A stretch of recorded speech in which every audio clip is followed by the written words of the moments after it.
നിങ്ങളുടെ ഏതെങ്കിലും റോൾ മോഡലിനെ നിങ്ങൾ നല്ലതോ ഉന്നതമോ ആയ ഒരു കാര്യത്തിൽ ഏർപ്പെടുന്നത് കണ്ടിട്ടുണ്ടോ എന്ന് പറയുക. പരിസ്ഥിതിക്ക് വേണ്ടി ഇവരിൽ ആരെങ്കിലും മുൻകൈയെടുക്കുന്നത് നിങ്ങൾ കണ്ടിട്ടുണ്ടോ? മൃഗങ്ങൾക്കും പക്ഷികൾക്കും വേണ്ടി ഇവരിൽ ആരെങ്കിലും മുൻകൈയെടുക്കുന്നത് നിങ്ങൾ കണ്ടിട്ടുണ്ടോ? ഇവർ മുൻകൈയെടുക്കുന്നത് ഒരൊറ്റ കാര്യത്തിന് വേണ്ടിയാണ്: ചൂതാട്ടം കളിക്കുക, ലോട്ടറി കളിക്കുക, പാൻ മസാല, ഗുഡ്ക എന്നിവ വിൽക്കുന്നതിൽ ഇവർ മുന്നിലാണ്. രാജ്യത്തെയും ലോകത്തെയും വലിയ പ്രശ്നങ്ങളിൽ ഇവർ മൗനം പാലിക്കുന്നു, ഊമകളാണ്. എവിടെയെങ്കിലും അനീതി നടക്കുകയാണെങ്കിൽ അതിനെ എതിർക്കാൻ ഇവർക്ക് ധൈര്യമില്ല. ലോകത്ത് എന്താണ് നടക്കുന്നതെന്ന് ഇവർക്ക് അറിയില്ലായിരിക്കും. അപ്പോൾ ഇവർ ഒരു വിഷയത്തെക്കുറിച്ചും എതിർപ്പോ പിന്തുണയോ അറിയിക്കാൻ വരുമോ?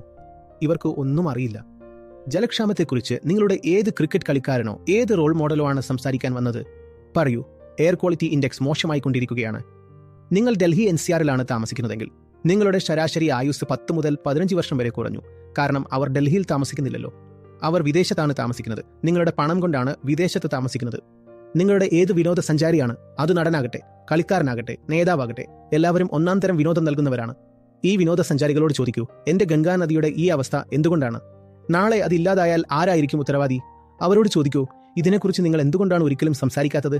ചോദിക്കൂ,